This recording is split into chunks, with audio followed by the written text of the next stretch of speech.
All right. Well, on a night that one of my biggest predictions went up in flames, my prediction that the Boston Celtics would come back to beat the Bucks in 6 games, Giannis Antetokounmpo took that and crumpled it up and threw it in the trash. But that's part of the deal. Making predictions is hard. You're going to be right sometimes. You're going to be wrong sometimes. And I was dead wrong about that, at least to this point, although that series is not completely over. But one thing I was right about is I thought Golden State would get their butt kicked tonight.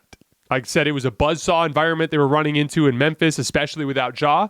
And I thought Memphis would beat the crap out of them, and they did. Doesn't change my prediction for the series. I still think Golden State wins this series in 6 games, but I've just seen this type of game before.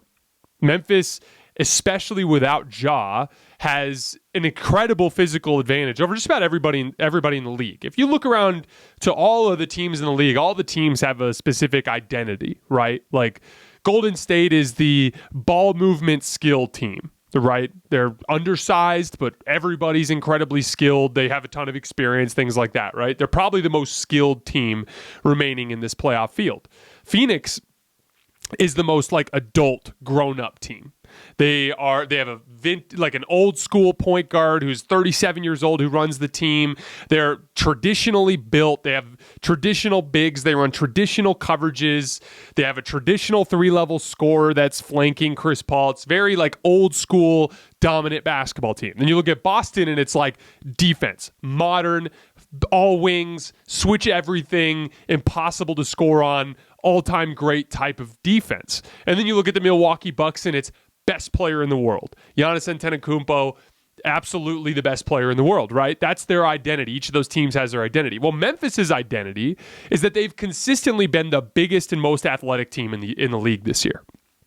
Now, with Ja, it's still big and athletic. It's just different. It's more offense-oriented. Ja is a much better offensive creator, but he's a significantly lesser defensive player, and he's short and thin, right? So he struggles a little bit in physicality. Memphis, when they play without Ja, there's a very specific reason why they've whooped everybody's ass this year. They were 20-5 without Ja.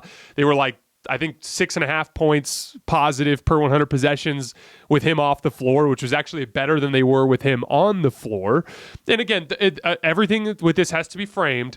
Ja Morant is absolutely necessary to this team ever winning a championship because that elite high-end offensive creation, especially in the half court, becomes an absolute must at a certain point. And it will be an absolute must in Game 6 when they go to Golden State, which is exactly why I'm picking Golden State. So the ceiling is not the same. But without Ja, they have an extremely high floor. They have a ton of size, ton of athleticism. They've been playing Steven Adams in these last 2 games without Ja. And especially in front of that home crowd, down 3-1, with all of that size and athleticism, they were just going to be extremely difficult to beat. And they did. They did everything that I thought they would do. They absolutely bludgeoned Golden State on the offensive glass, really for the first time in this series. They absolutely bludgeoned Golden State in transition. They forced a million turnovers. They dominated in the painted area. It was everything that I expected from this type of game. So why doesn't Golden State come in here and win tonight? Well, it's pretty simple to me. It's just really hard to do. And in order to do this job, like which Golden State has done for the first 4 games of the series, to win the physical matchup against the physically superior team, your attention to detail has to be perfect. And to their credit, through 4 games, they have had amazing attention to detail in those areas. When I say attention to detail, that means running back in transition on transition defense every single time, always being in position to box out and secure rebounds. When you have guys boxing out, guys crashing from the wing, right? Doing all of the little details of physicality, you have to do them perfectly. Because even if, let's say I'm 6'6", and let's say I'm boxing out a 6'10" guy, yeah, if I don't box out and we get in a jumping contest, he's going to get every single rebound. But if I sit and I box him out and push him out of the lane, yes, if the ball comes directly at me, he might grab it right over the top of me. But if it goes anywhere else on the floor, he's not getting it because I've got him pinned on my back, right? So if there's a job on the floor in order to secure those rebounds, if the people do their job, even when they're undersized, and the other job there is I'm locked in a box out, my wings have to crash around me to secure the rebound. All of that was on the table to do tonight. It just was going to be hard. Because you knew that Memphis on every single miss was going to crash. You knew that Memphis on every single one of your misses was going to sprint the other way in transition. It's just really physically taxing to do so. And I think what happens a lot in these kinds of situations, especially with veteran teams, is they think in the back of their head, we'll get them at home. When we play them at home, they won't play as hard. So it'll be easier for us to match their physicality. We'll be feeding on some of that energy from our home crowd. So we'll just do it in game 6. And that's why I made that prediction, because I've just seen this so many times before. My favorite example of this was the 2018 Cavs. So the 2018 Cavs in the first round, in game 5, they have a very similar game to kind of to what happened with Golden State in game 4.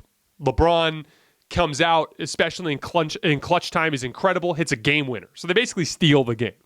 And Cleveland, I think, was very confident at that point, we'll beat them in 7.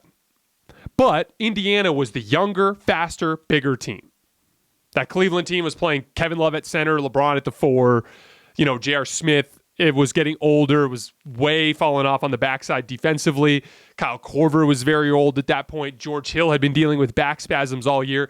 They were an older, fragile team. And so their whole strategy was like, I don't know that we'll be able to match what Indiana can do to us on their home floor. Let's just punt that game, and then we'll come back and get them in game 7. So what happens? They went into Indiana and just got absolutely obliterated.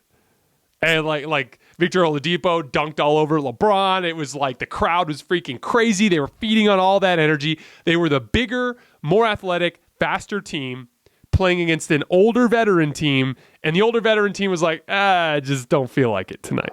And so that's what happened. And then Cleveland took them home in game 7 and closed the deal. And that's what I expect from Golden State in game 6. But here's the issue. And this is why this is why you have to try to get this game. And it didn't work out, which happens sometimes, right? But the reason why you try to get this game is because you never want to play with fate, because anything can happen. Otto Porter Jr. got hurt tonight, and we don't know the details of specifically if he's out for the series or if he just was out for tonight. We don't know the details, right?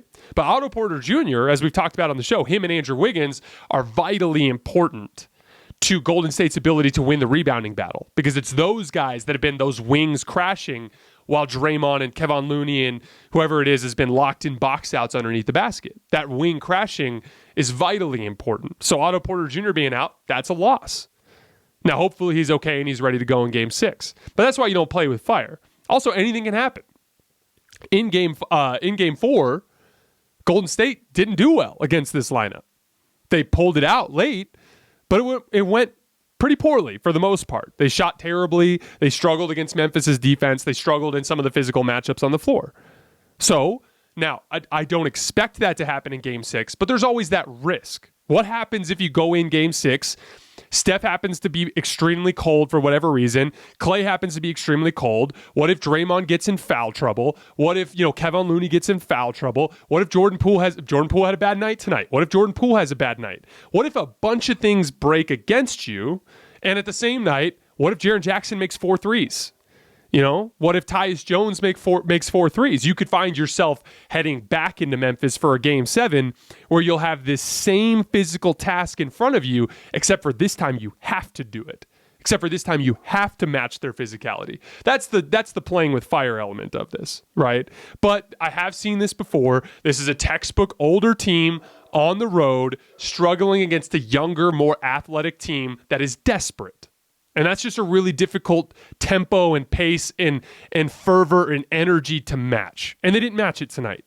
But I expect them to match it in game 6. I think Golden State will close the deal. They played with fire a little bit, but I still think they close the deal in 6. This is just, when you see these kinds of things in the future, especially for betting opportunities, whenever you see a veteran team that has a closeout game at home on the horizon, and they're going on the road, especially against a team that's bigger and more athletic than them, home crowds always feed that physical energy. That physical energy is what dominates in games like this. So just for all you bettors out there, games like tonight are the perfect ones to jump on. As betting opportunities, still very high on Golden State, still view them as a top tier contender, absolutely think they're going to win the series. This is just what happens sometimes in the NBA playoffs.